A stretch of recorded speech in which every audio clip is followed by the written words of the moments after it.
This week on the Analog Circle podcast, there are rumors that the Order 1886 is getting a sequel. We find out new information about Naughty Dog's brand new IP for the PlayStation 5. Gears 5 will not have 4-player co-op in the campaign, and DC Universe Online is coming to the Nintendo Switch. All of these stories and so many more in episode 107. I am your host, Kiaun Mitchell, and I want to welcome every last one of you guys to the podcast. This should be a great time, so sit back and relax, get yourself a nice cool beverage, and kick your feet up, because we're going to have some fun today. Now, before we get into all of the news in the feedback section, I want you guys to know that you can reach the show two different ways if you want to voice your opinion. You can do that by either emailing the show, and the email address is theanalogcirclepodcast@gmail.com. Or you can call into the show, and the number is 443-267-9934, and let your voice be heard. That's right. So, before we go any further, my goodness, I had a heck of a week, had a first this week, but before I get into what I've been into, let's go ahead and get into the feedback section. So this week, of course, our guy, my friend, the guy that I really enjoy reading his emails, Mr. Cody Clark, has written in again. Now, the title of his email this week is called Grinding the Grinding Station. Now, his email reads, so Goose and I let me make sure I got that right. Okay. So Goose and I took to Dauntless like fish to water. We spent tons of time in Fortnite, so this was a small sidestep for us. These play for free and put in cash for looks and convenience make me wonder about the big game studios and why they seem to get it so wrong. Why can't you just get Madden for free and pay $10 for the team you want and then just go from there? You had asked before about Game Pass being the beginning of the end of AAA games. I feel like the industry is doing it to itself. It's not just Microsoft. They are trying to evolve and keep ahead of the curve. I think Nintendo is doing the same thing as well. I sort of want to sweep away the OG game ideals. All the flame wars, the sexist and pro-crunch culture. Back in the 80s, Atari and other companies had a rule of every arcade game was new and fresh. No sequels, always push to find a new thing. Always stand out. I kind of miss innovation for innovation's sake. But maybe it's a flaw in me seeing something that I thought was good, but was actually a bad idea. No idea. I'll have fun my ways. And as always, look forward to your take and your passion, because that is why we all come together and talk crap. Man, Mr. Cody Clark, once again, brother, thank you for this email. I truly appreciate it. And I'm going to tell you guys really quickly on a side note, if my voice start cracking, pardon me. My voice has been hoarse for the last couple days. But Mr. Cody Clark, you brought up some very interesting points, and I want to break it down. Looks like 3 different points you brought up. So let's take it piece by piece. Now, you talked about Madden. Why can't we just pay $10 for the team that we want in Madden? Now I have to tell you, your Madden theory is a great theory. It's really good in theory, but I don't think people want to piecemeal it. Now you think about it, Cody. You think about, let's say I forget how many teams it is in the NFL, 20 something teams at $10 a pop. You're talking about paying, let's just say bare minimum, $120 just for the teams. Now let's say my math might be off, so pardon me, but, you couple that with, let's just say, that they have the all-star teams, and then you might have to pay an extra $15 for that. I don't know if that really works, or even taking it to another level. Let's talk about what Telltale did. They did something very original for their time, where they actually piecemealed the game together. Every month or every couple of weeks, they would bring out an episode, and a lot of people didn't like that. Even the Hitman series, when they had first started making it episodic, people didn't like it, even though it was a good game. People said it was pretty good. They enjoyed it, but they didn't like the piecemealing where you gotta buy this and buy that. And I understand that Madden, it wouldn't necessarily be that way. All of the content would be there at one time. But I just think that most gamers, for the most part, what they want to do is they just want to have the game, whatever they pay for, just make sure that everything is there from day one. I don't have to worry about going over here and getting this piece. I guess it could be likened to going to an amusement park, Cody. You know, you pay a certain amount of money and you just can get on that specific roller coaster. That's it. And you're looking around the park like, dag, it is so many other rides that I could possibly want to get on, but I'm regulated to this one because that's what I paid for. I think that as gamers, we want to get everything for the price, for whatever the price is for admission. You know, I think that's why some people, they have a lot of backlash towards DLC. Me, I don't mind it. Doesn't really bother me, but some people think that it should be included in the game. They spent $60 and that's what they should get. I don't know. That can be up and down. That's definitely, you know, someone else's, whatever their perception is on it. I don't have a problem with it, like I said before. But, I mean, I think that would be the problem, you know, especially if you're talking about, you know, I'm going to get stage 1, you know, this week, and I'm going to get stage 2 next week when I get paid. You know, I just think that the piecemealing of certain types of games, it just wouldn't work. But something like Fortnite or any of these other big online shooters that people are enjoying, Dauntless, like you were talking about, that's free to play. I think that type of situation actually works for those games because it's set up to work that way. But as far as your second point, let me look back here at the email real quick. Code 8. All right, yeah, you were talking about let's see, yeah, okay, the AAA games. Now, that's actually very interesting because the AAA situation, you know, the reason why I brought that up, because you were talking about, you think that Microsoft, they're just taking a different avenue and they're just trying things differently. The reason why I brought up that I thought that Game Pass was killing the AAA experience specifically on the Xbox is because we have not seen anything on the horizon outside of the big 3 games that Microsoft has. We all know the names of those 3 games, no need to go over them. But outside of those 3 games, what AAA titles have we seen on the horizon for Microsoft? And it seems like to me that their reasoning, and I could be absolutely wrong. I've been wrong a million times on this show before, but it seems like to me that the Game Pass mantra is an excuse for them to peddle AA games to their consumers, because we have not heard of any sequels to any big AAA titles. We have not seen any brand new AAA IPs as it stands right now. So to me, that's the reason why I brought that up. I mean, Nintendo and Sony, they are doing absolutely, completely great with their AAA exclusives. I mean, you look at Nintendo. Nintendo has already sold 2.42 million copies of Mario Maker 2, and it's been out since June 30th, literally a month.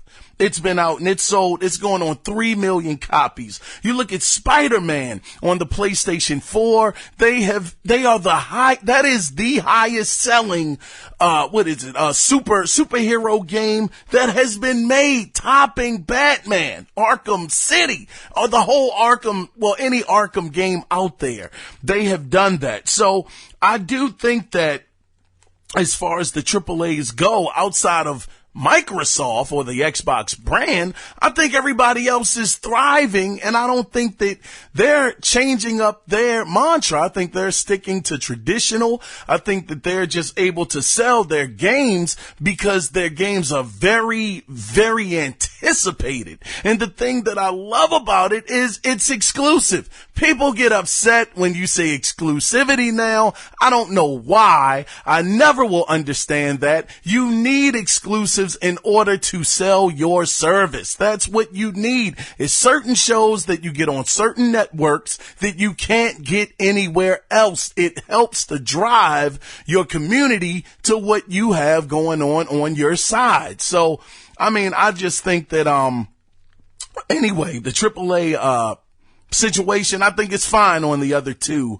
platforms. But your last point that I wanted to point out was talking about, back in the day in the 80s with Atari and different companies, how they always pushed to find that new thing and always stand out. That's a great point, Cody. I absolutely would agree with you on that. But I will say the Atari situation, back then was really cool because back then, I mean, think about it. All we can do, Cody, right, is we can only judge something during the time period that it existed in. So back then when Atari was first coming on the scene, all of these other companies, the land that these guys had as far as being able to come up with creative ideas, the creative real estate, I shouldn't say land, but the real estate was so huge and massive. So many things had not been done at that time that it was at least a little easier to come up with some ideas that were original. Now, I still believe, Cody, that even in today's climate, that we have definitely seen games still continue to evolve. When you think about something like what Rockstar did with Grand Theft Auto, they basically birthed the open world genre. They had took gaming, as far as that went, to a whole nother level.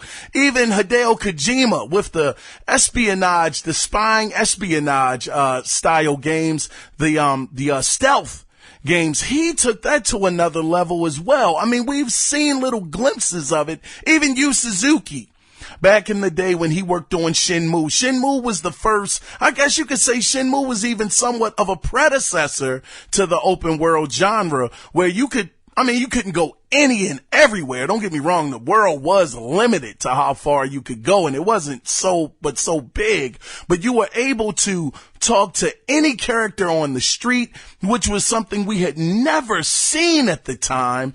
They really, well, not they, but Yu Suzuki and his team really changed the landscape. So I do think that we are still getting the innovations that we're calling for. Yes, we're getting a lot more sequels, and I think that's just, I guess, the bad side of the business is you have to keep pumping out these games that sell to keep your company afloat. But Cody, like I say, man, your emails are always fantastic. I enjoy them. Please continue to write in, brother. It's always a pleasure to read your emails. They always get me excited. And man, just, thank you. Thank you so very much for this, man. It means so much to me. Thank you. But, I want to also, let me tell you guys, I think I gave y'all the wrong number. I think I said the wrong number. Actually, if you want to call in, the number is 216-9934. 443-216-9934. But anyway, I do want to move on and let you guys know what I've been into. This week, listen, man, I'm recording this thing 2 days later, 3 days later than I actually anticipated, but work has been work, brothers. And, I definitely apologize for not being able to get the podcast back on track, back on Sunday/Monday. So just bear with me for a little bit, guys.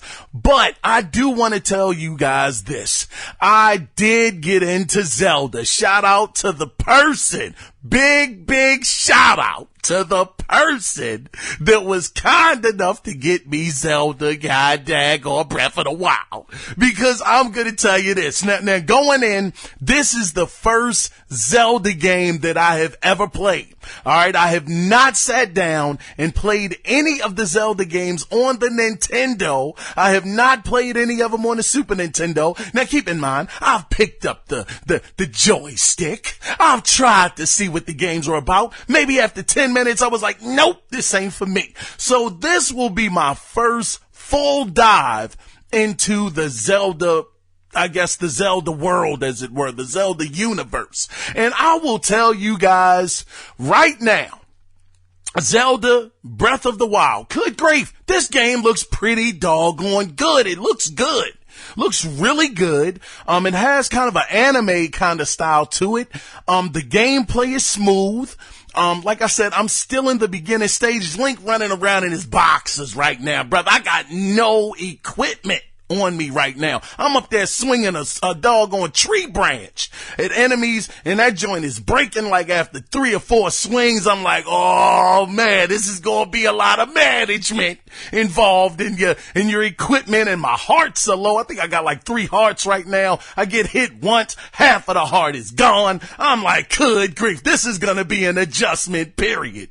But nonetheless, I have been interested. Now, I can't necessarily say in enjoying, and that's not a bad thing because I'm still fresh into the game. I mean, I don't even know if I have an hour into the game because I couldn't sit down and play it like I really wanted to because I had a pretty busy weekend, man. But from what I've played so far, I'm going to hang in there, stick in there, and I'm sure it's going to be amazing. I'm looking forward to really sinking my teeth into the game. I don't think I have much going on this weekend, so I'll be able to sit down and really kick back and get into it. But outside of that, and once again, shout out to that person who got that for me. I tell you, I can't thank you enough. But outside of Zelda, one big epic thing happened to me over the weekend, which was why, once again, I couldn't sink my teeth into it like I wanted to.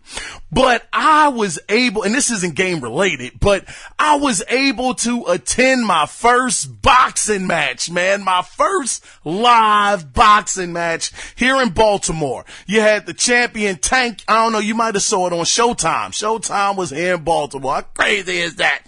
But, I went to the event. It was me, my brother, and my cousin, and my cousin's friend. We all went together. We had fantastic seats. We were able to see all of the action.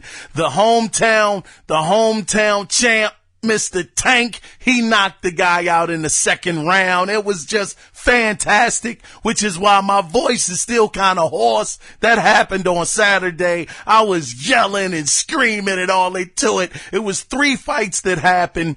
The first fight wasn't all that great. The second fight, man, it was a knockout. It was great. The guy hit the canvas. He was mad because he got knocked down. He was like, man. He got up and he just got up just to get knocked right back down. It was absolutely great. Great night.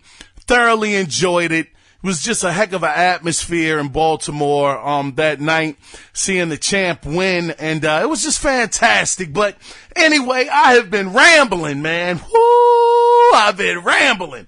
So without further ado,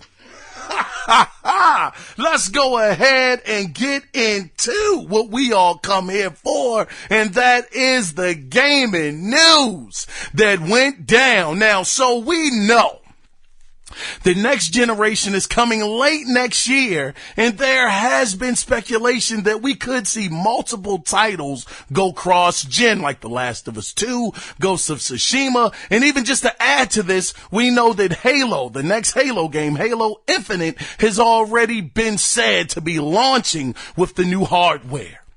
But what about third party? Well, we have confirmation from the Chief Technology Officer over at Techland, Mr. Powell Rollander.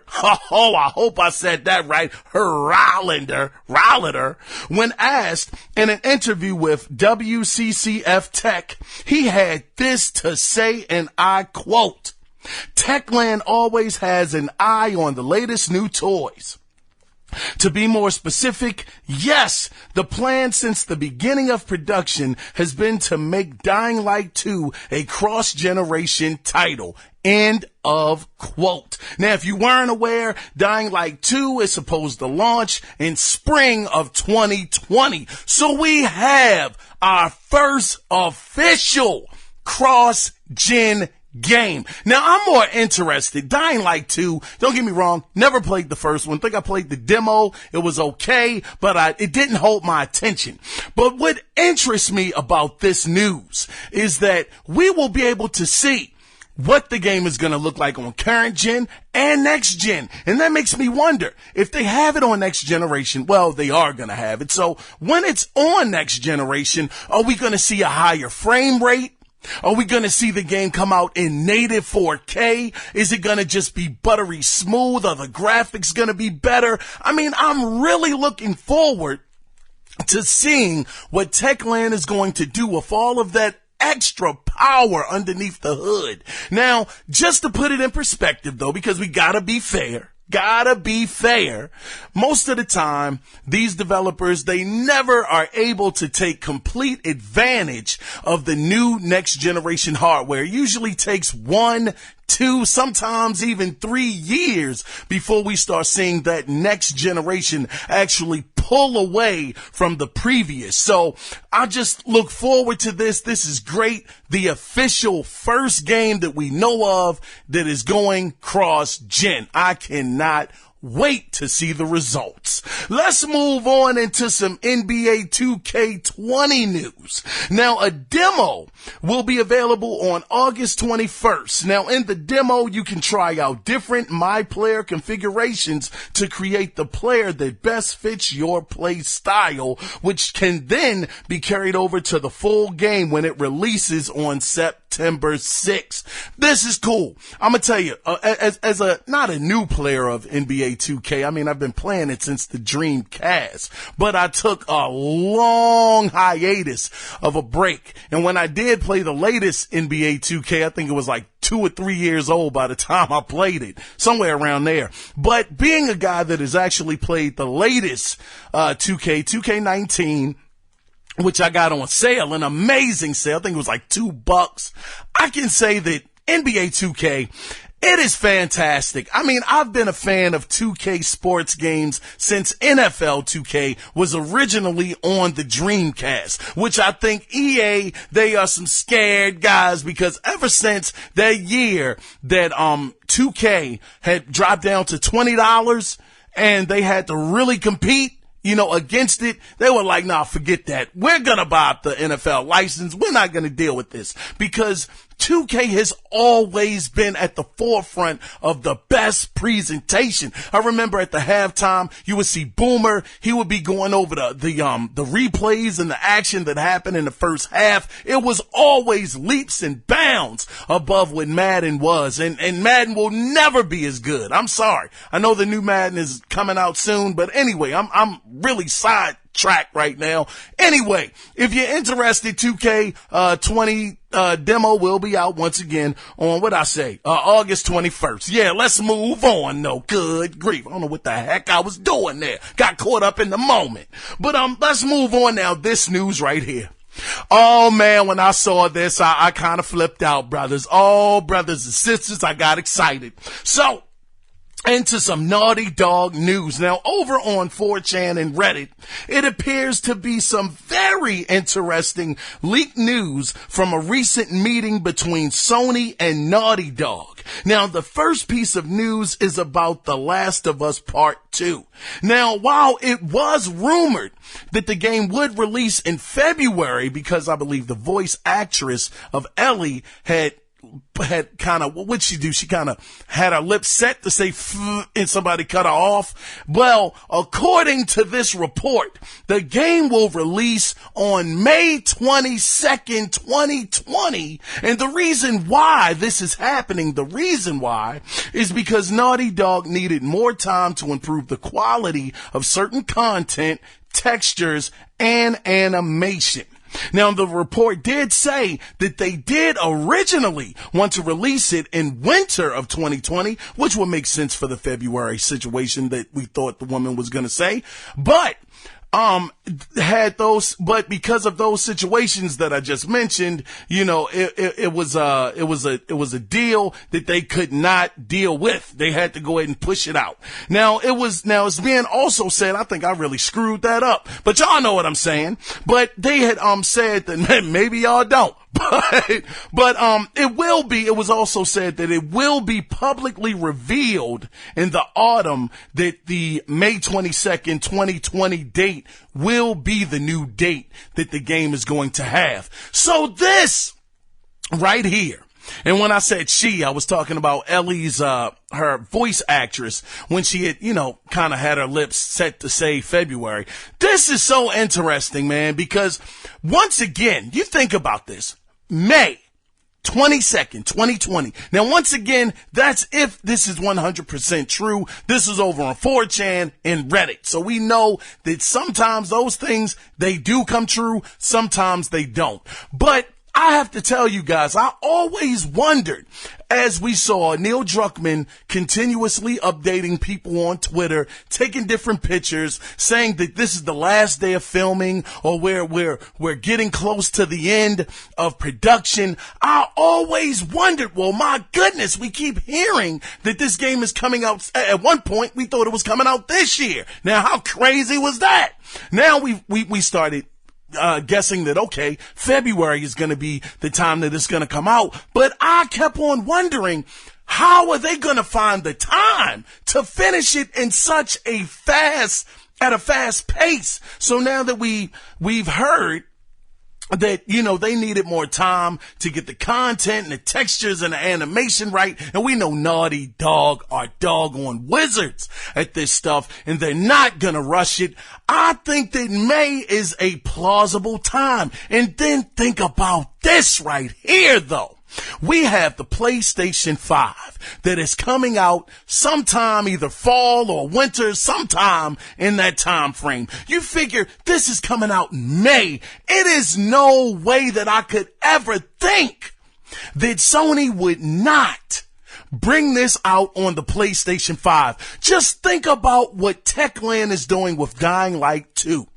They're gonna have their game cross-gen. It only makes sense. It's coming out in the spring. Looks like that's when The Last of Us is coming out, if this is true, in the spring. So it would make sense for Sony to say, hey, we're going to just release this as a launch title for the PlayStation 5. It just got so interesting to me. And that demo that we saw, that E3 demo, I can only imagine a lot of people, including myself at one point, said, no way this could be PlayStation 4. This has to be next generation hardware that they're running this on. So think about this, man. Just use your imagination.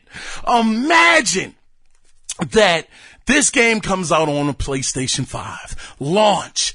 I truly believe that the game will look that good. I mean, you think about Sony's track record this generation. We've had God of War come out, amazing looking game. We've had Horizon Zero Dawn come out, amazing looking game. I mean, these games just continue to look more and more beautiful. I'm so pumped up about this. I can't wait. We have, hopefully, an official date. And once again, this is supposed to be revealed to the public in autumn. Now, moving on to the second part of this news, because this second piece of news about Naughty Dog, to me, is more exciting than the first. Because according to the report, it was revealed that a secondary team of Naughty Dog revealed for the first time that they are working on a new original IP that's under development for the next PlayStation. Oh my goodness. Now, the name of the new IP has not been decided, and the game is far from completion, but the code name of the game is called Stray's Cross. And it will be, now this is where I said, wow, Naughty Dog, good grief, bump your brakes. But it will be a action adventure game in first person, with steampunk elements, and it will feature two protagonists. One is going to be a wanted criminal who was unjustly arrested for protecting his wanted friend during a shooting against police, and the next protagonist, he's also a construction worker, by the way, but the other protagonist is a female scientist who is fascinated by space-time science. Now, she discovers confidential documents that will lead her to discover a hidden truth much bigger than she could have ever imagined. Now, the plot is about a secret conflict that lasted entire ages and how this will lead to the inevitable ruin of human society. Now, the story begins with the casual meeting of the two protagonists in completely different circumstances who will soon find themselves having to work together to get what they are looking for. Man, when I read this, brothers and sisters, I said, my goodness, Sony is awesome. Now, you might be saying, okay, Kiaun, why do you say they're awesome? I'm going to tell you why I say they're awesome. Because they are allowing their teams to go out there and make new IPs. Granted, Naughty Dog to me is top 3 best developers in the game right now. Nobody is better. I mean, for me, Rockstar and those two, those are the guys to me.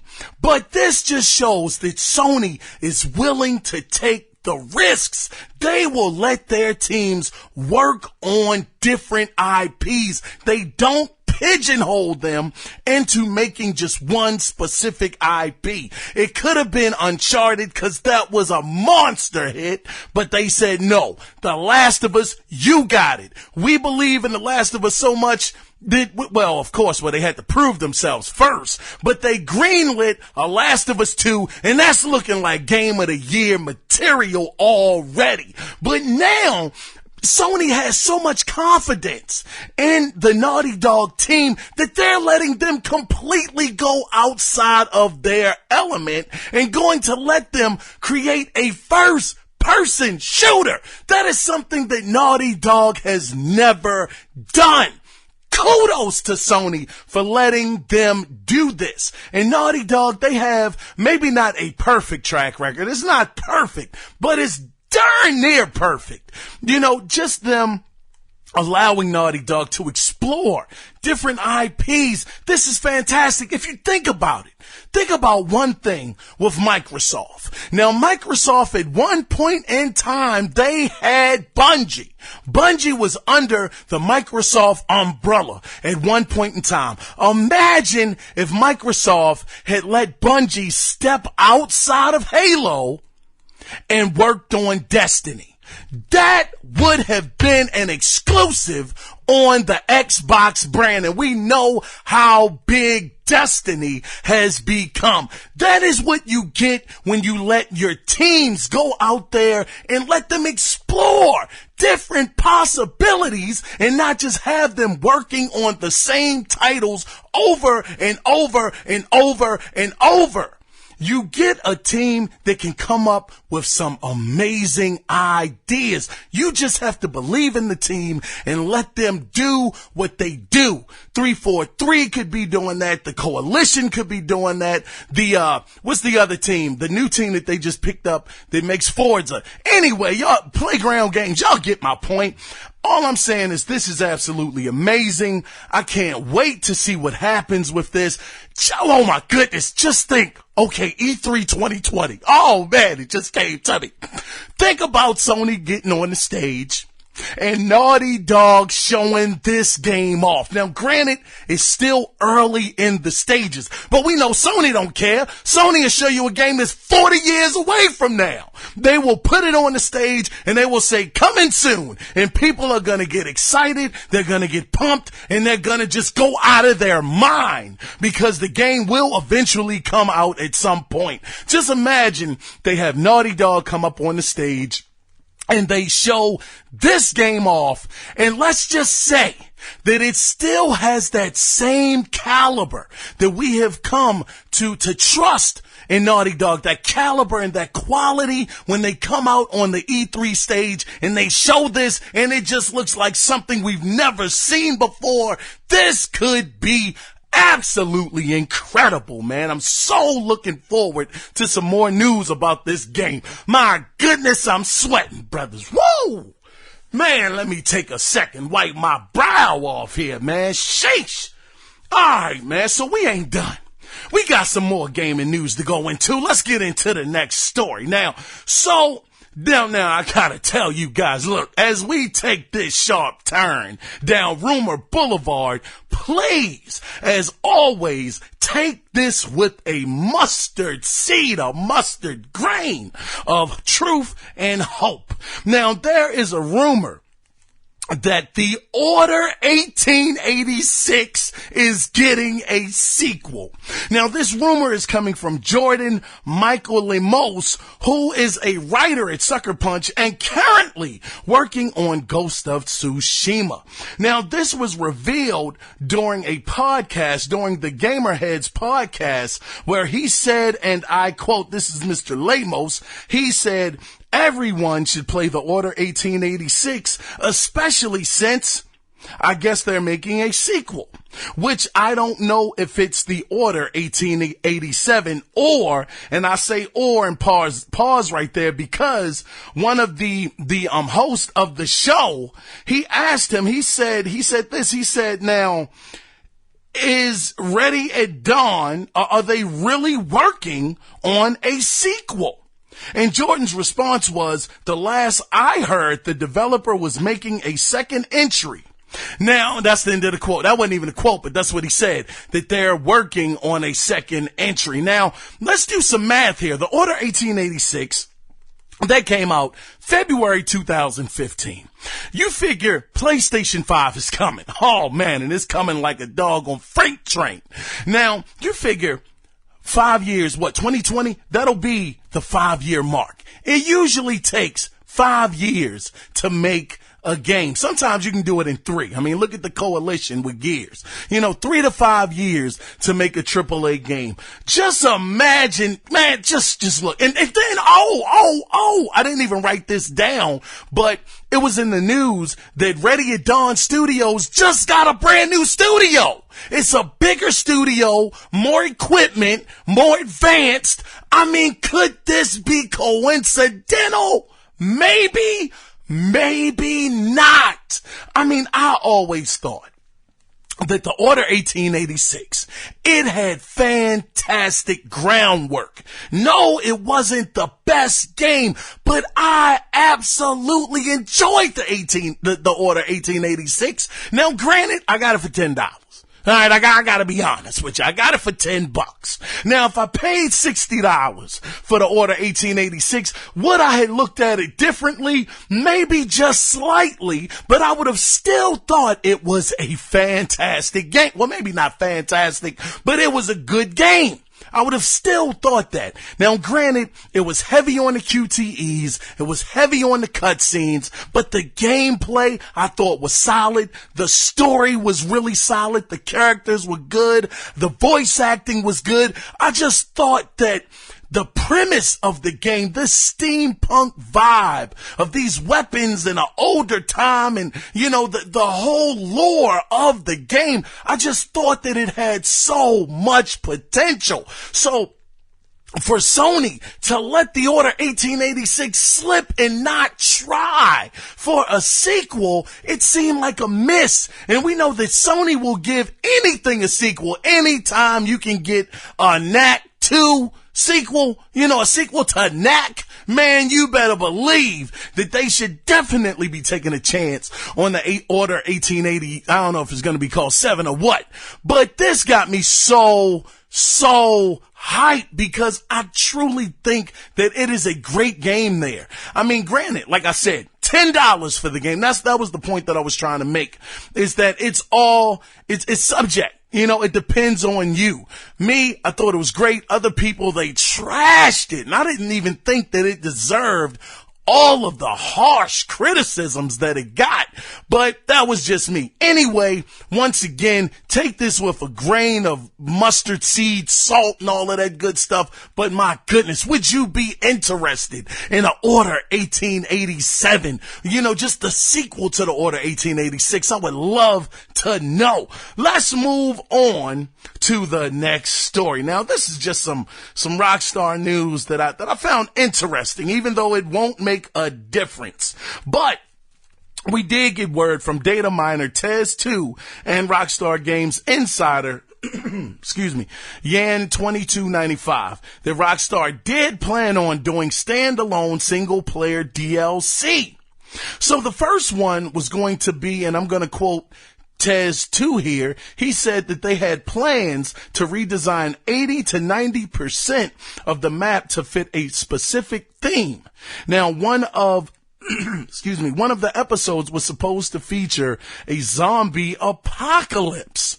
Now, Rockstar would make changes to the world map to fit the zombie apocalypse theme, end of quote. Now, the other DLC was discovered by Yan2295, and he says this was coming, it was supposed to be coming out. Now, this is his quote. He said, the casino was supposed to come to GTA 5 as single-player DLC as well as the GTA Online. But as many already know, the single-player DLCs got canceled thanks to the success of GTA Online. End of quote. So we see here that GTA 5 was supposed to have multiple single-player DLCs, but because of the success of the online element of GTA 5, they just scrapped it. They kind of not shoehorned it in, but they put it in over top of the GTA Online segment of the game. Now, this actually got me to thinking, because that's why I brought this up, actually. It's because if you think about it, Red Dead Redemption 2, it has not nearly seen even a quarter of the success of GTA 5 Online. So if they scrapped these plans for this DLC that was supposed to be single player because the online element was doing so well for them, it made me wonder, and this is a long shot, believe me, this is way left field, but it made me wonder, since Red Dead Redemption 2 hasn't been doing so well, could they possibly come out with these single player DLCs just to kind of, well, the numbers are astronomical on the game right now, but to just give people more incentive to get back into the game again. I mean, my goodness, we have been crying over here, Rockstar, for some single player DLC. My goodness, it would be fantastic if Rockstar worked on this, if they brought it out. I would love to see, man, I forget her name. God dog, it's been so many months since I've played Red Dead Redemption 2, but the woman, man, she was just bad, man. She was just awesome. I can't remember her name, but I'm sure y'all are probably yelling it out right now, and I can't hear you. I'm sorry. But Adler, what was her name? Something Adler? I don't know. Anyway, she was just awesome. People have been dying for some DLC that she could be in by herself. I mean, you could have some John Marston DLC, even though, I mean, they came up with Undead and all that. Anyway, I don't know. I ain't gonna ramble on this too much longer, but maybe, just maybe, Rockstar will bring us some new single-player DLC for Red Dead Redemption 2, since it hasn't been doing so well online. Let's move on, because I'm going to keep on rambling. All right. Now, let's get into some more Gears 5 news. Now, Gears 5 has been on the hot seat. I mean, it's been boiling. All right. It's been on the hot seat for a while. Now, despite its multiplayer beta being released, and some people saying that hey, it's good, it's the best, the most smooth Gears that I've ever played, and then others saying they think they played it too safe, which that kills me. But anyway, the situation is this. During a panel at San Diego Comic-Con 2019, when Rod Ferguson was asked about 4-player cooperative play for the campaign, where he answered and he said Gears 5 will not have 4-player co-op in campaign. Now, his reason for this decision is because of the technical demands, but more important than anything, it was the ability to tell a good story. That had proved to be the deciding factor. So it was so much information on this. It was no way in the world I was writing down 6 paragraphs worth of information. But basically, the way Rod Ferguson had described it, as far as the story elements went, he was saying that it would have been hard to have, if you're playing 4-player cooperative play, it would have been hard to tell the story, because sometimes not all of the characters are gonna be in the same cutscene. Sometimes it's gonna be more focused on one character than the other. So in order to have 4 people on the screen at once, you would have to make sure that the story made sense. And he was saying that it just wouldn't have matched up. It wouldn't have made for a good story. It wouldn't have fit in to what they were trying to do. So, I mean, I guess I understand that. I mean, the technical difficulties aside, you want to make sure that the story is cohesive. And according to him, it would not have been a cohesive experience. So for anybody that was looking forward to the 4-player co-op in the campaign, unfortunately, Rod Ferguson has confirmed that will not happen. But he did say that there are multiple other modes that you and your friends can enjoy with one another. Let's move on into some Nintendo news. Now, I didn't see this coming, but DC Universe Online is coming to the Nintendo Switch on August 6th, and the game will be offered as a free-to-play game on the Switch eShop. Now, if you are wondering if it will be cross-play or not, according to executive producer of DC Universe Online, Leah Bowers, she had this to say, and I quote, "The space is starting to open up, and I think that we will probably make steps to try and make sure that happens in the future, but can't say exactly when." End of quote. So how cool is this? Having this on a Nintendo Switch, taking this on the go, fighting bad guys in the DC Universe Online on the go with your buddies. This is so cool, man. Now keep in mind, DC Universe is something I've seen. I don't even think I played it. A buddy of mine, he would play it all the time, and he loved it. He absolutely loved it. He was buying stuff. He was into it. It just wasn't my cup of tea. But having this be free to play, which has always been that, by the way, free to play on the go with the Nintendo Switch, being able to hook up with your friends, at least I'm hoping online, because that is the draw of the game, is online gameplay with your friends. This should be absolutely cool. I'm really interested in seeing how well this does, and I'm sure, absolutely positive, that the game will run on the Switch with no problem, because that was released last generation. So, with that being said, any of you guys that were looking for a reason to get back into DC Universe, if you have a Switch and you're always on the go, you'll be able to play this and enjoy yourself. Now, let's move on into some more Nintendo news now. Good grief. We saw this at E3. This was during the Nintendo Direct, where they showed off Super Lucky Tales in a sizzle reel. They showed it off. Now, it has finally been said, and it's been official. This is official. The Super Lucky's Tales will release on Nintendo Switch on November 8th. That game is going to be released. My goodness, Microsoft. You know what? On a side note, I don't know. Anyway, let's move on. I ain't even going to get involved in that right now. But let's get into the next story. Now, I must say that even though Days Gone launched on very, very shaky ground, I mean, it was like an earthquake when it released. It was just that shaky. But they have been extremely committed to the post-launch updates. And once again, Sony Ben has done it again. They have added 3 free new bike decals inspired by Uncharted 4.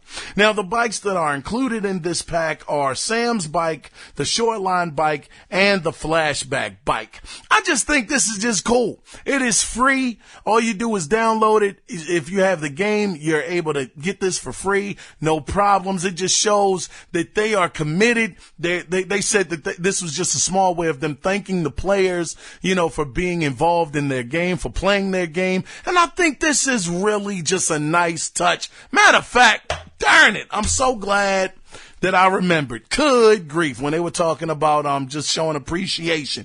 I have right here, right now, a $25 PlayStation Store card. Now, I want to give this away. Now, as always, I love giving these away because it is just a way of me saying thank y'all for listening to me rant, ramble, and just do what I do. It's so appreciated, because without y'all, like I say all the time, it's not worth doing the podcast. Now, as always, please have some kindness in your heart. I mean, in your heart bone. Please have some kindness to let me know that you get this code. You can email the show. The email address is theanalogcirclepodcast@gmail.com. Just let me know that you got the code so I don't keep on reading it off. That's all I ask. So without further ado, get your Crayolas ready. Get your crayons, get your pens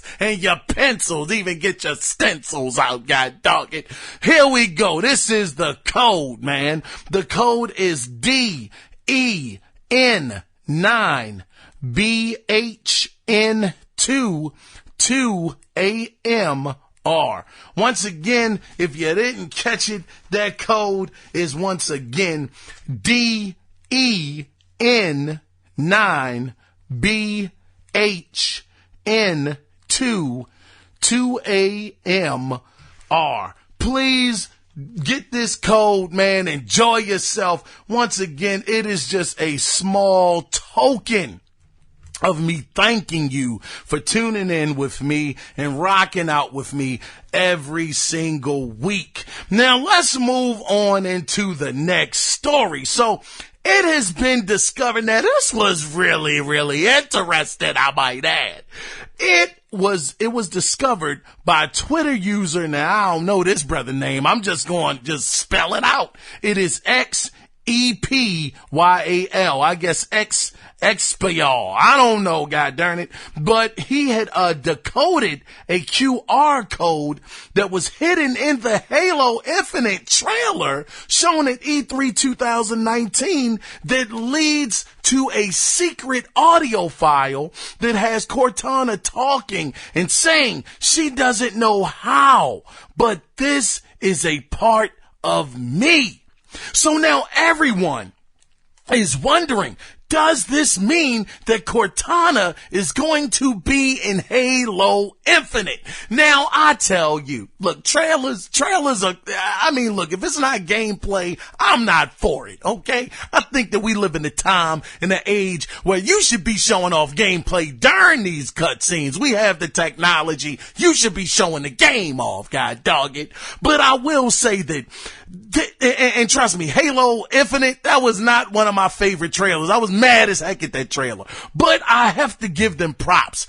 This was such a cool nuance in the trailer that you would have to look for a doggone barcode to get this thing to work. And he had to come up. I heard the audio. You can hear her footsteps walking towards the doggone, the foreground. And she's like, this is me.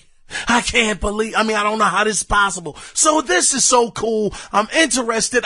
This was a dope Easter egg. That's all I'm saying. This was cool. So it's no more to say about this. Cortana could be in Halo Infinite. Nobody knows. I didn't finish the whole trilogy. I'm missing 5. I didn't even play 5 yet. So I had to see what happens, man. I didn't even finish 4. So, I'm frauding out here in these Halo streets, but nonetheless, I think this is such a cool, nice touch to add to your doggone, to your trailer. This is great. Now let's move on into some more Sony news. Now Sony has hit, Sony has hit a huge milestone. Now the PlayStation 4 officially has sold 100 million copies in 5 years and 7 months.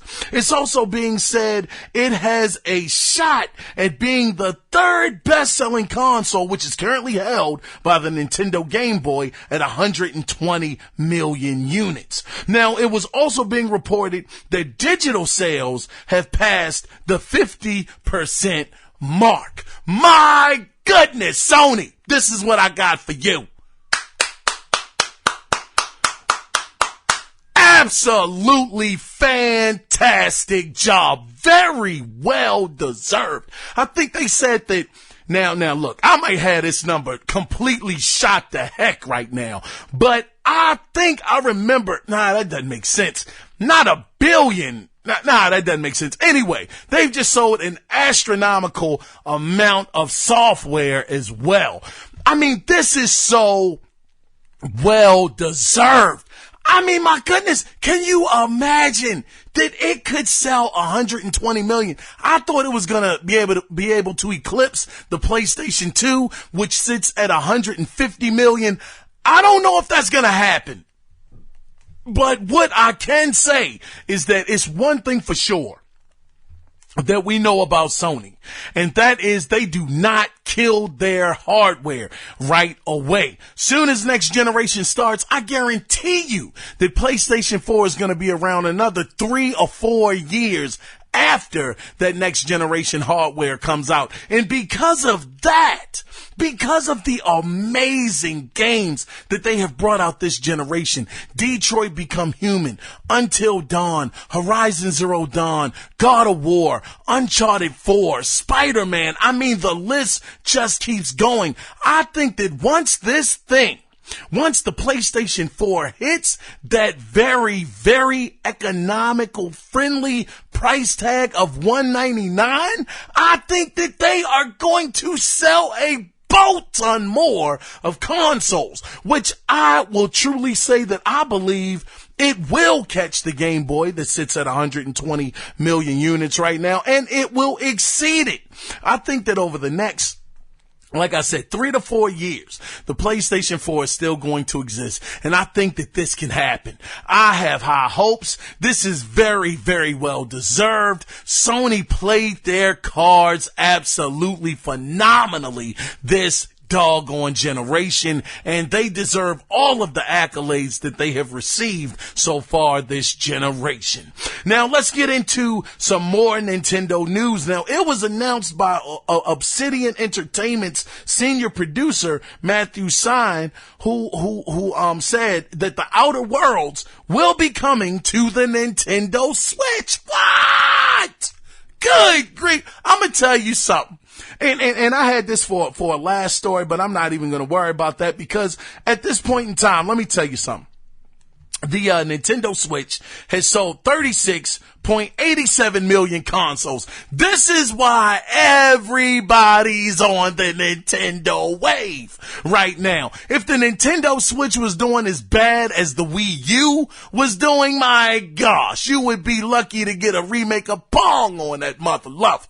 But because Nintendo is flourishing and they're doing so well, their console is selling so well, they're able to get the most third-party support I have ever seen a Nintendo console get, and I don't know how long. I remember when the GameCube was out, that hardly got any third-party support. I remember two games from Capcom came out on that system that were absolutely phenomenal. One of those was Resident Evil 4, which was a heck of a change for the franchise that was exclusive to the GameCube at the time. And the other game by Capcom that so many people just dismiss or they forgot about or they just don't talk about was Beautiful Joe.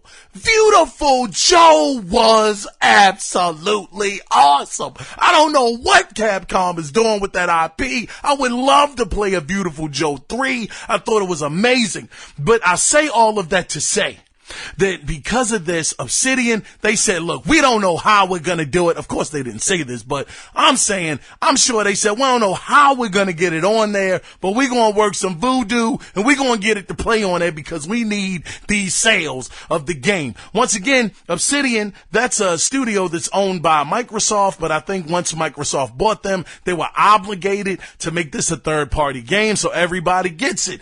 This is awesome. I mean, hey, look, we see Microsoft, they're getting out of the console business. I don't think they're going to be around in the console business in the next 10 or 12 years. I don't see it. But this is awesome. This is fantastic for Nintendo. They continue to get this support. And my goodness, man, just good on them. Kudos to y'all. Now, in more PlayStation news, Concrete Genie has a release date of October 8th. Now, the game will also feature a special photo mode that will allow players to create time-lapse replays of their graffiti. Now, the game will cost, and this is dope, the game is going to cost $30, but you can also get the digital deluxe version for $40, which will include a digital soundtrack.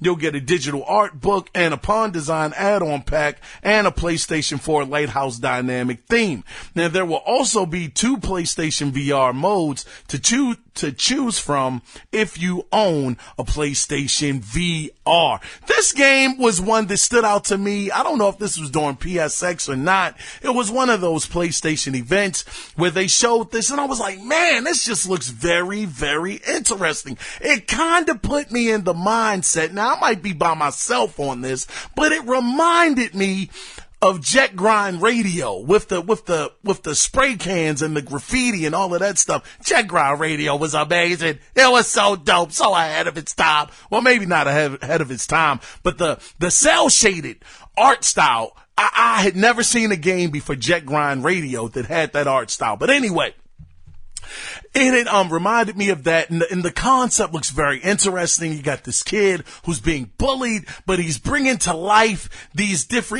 art graffiti murals and, you know, these monsters or whatever. They're not like bad monsters. They're happy. They look happy as a mother.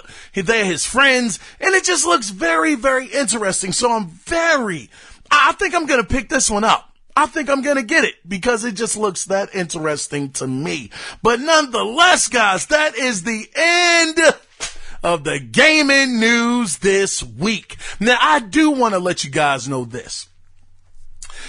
Phil Spencer, y'all might be wondering, man, why is Kiaun always bringing up Microsoft? He always crapping on them. Trust me and believe me when I say I am a huge fan of the Xbox brand. It was, now keep in mind I said it was my number one console, and it had been that way up until about a year or so ago when I just started seeing this direction of Microsoft, and I did not like the direction they were going in. It's this interview with Phil Spencer. Is it Vanity? I can't remember the name. I will get it for you guys before the end of the podcast. But he had this interview and the guy was asking him basically, how does he feel about competition?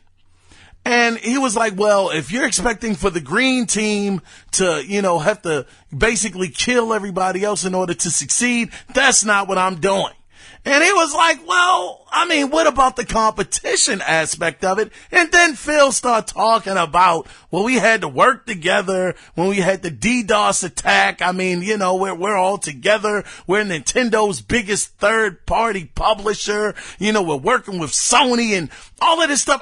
Phil, it is clear. Anytime you start saying that you are a big publisher for someone else, he was talking about Minecraft, that whenever, to me, you start talking that way and you are a major player in the console space, that says to me that your whole focus, and we've already seen this, but the whole focus of the Xbox brand has completely shifted, which is why I think that this Project Scarlet is going to be Microsoft's last console. Could I be wrong? I darn sure hope I am. But guys, I'm gonna let you guys know what that interview was, and I ain't gonna link it. I'm gonna just tell y'all. Y'all gonna have to find it. But anyway, we will be back though after this week's video game theater. Stay tuned, guys. There were people when the Sony deal that was announced, I could see it online of like, what are you doing helping them out?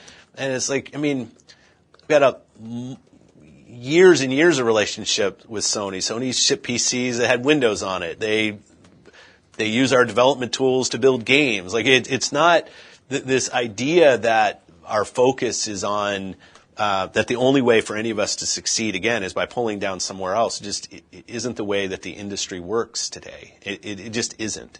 It isn't. But as a kid growing up playing these games with these two consoles, it does mean something. And that was a historical perception I've had. It was very, when I look at the picture and I looked at it first, I was like, whoa, what is it? For me, it's shocking. As a consumer, picture? Satya and Sony, do you have a shaking of hands saying this, and that's a shocking image. But we're one of the biggest publishers on PlayStation. We ship Minecraft there. We have a great business on Sony PlayStation with Nintendo Switch, and the people there are trying to do the best job to deliver the right experience to their customers. I understand why it can be shocking. I can also understand the way that you view it. We have Minecraft, but then it's also there's also just the public perception that's just been built up by years and years of marketing from the companies, years and years of the way that as a kid you go to this person's house, they got an Xbox, I got a PlayStation, and there's these. So the question I'd ask you is, do you think that actually helps grow gaming? And, if I think about any other form of entertainment, think about bands. Do I have to, I hope this band has a bad album so that my band, it's such it's the growth in gaming. How are we going to grow gaming? By reaching more players, making games as accessible as possible. Let's flip it and say by competition. Do you think that greatness comes out of inherent competition? The competition is for gamers' attention and obviously dollars. That is the real competition, is doing things that gamers love as a community. What's the biggest hit in the last couple of years? You'd say Fortnite. Fortnite. Was Fortnite actually born out of any platform competition between two things? No. Yes, the fact that there are multiple consoles. And welcome back, guys. Welcome back. Before we get into the final section of the podcast, I want to let you guys know that was a clip taken from the Fortune magazine interview with Phil Spencer.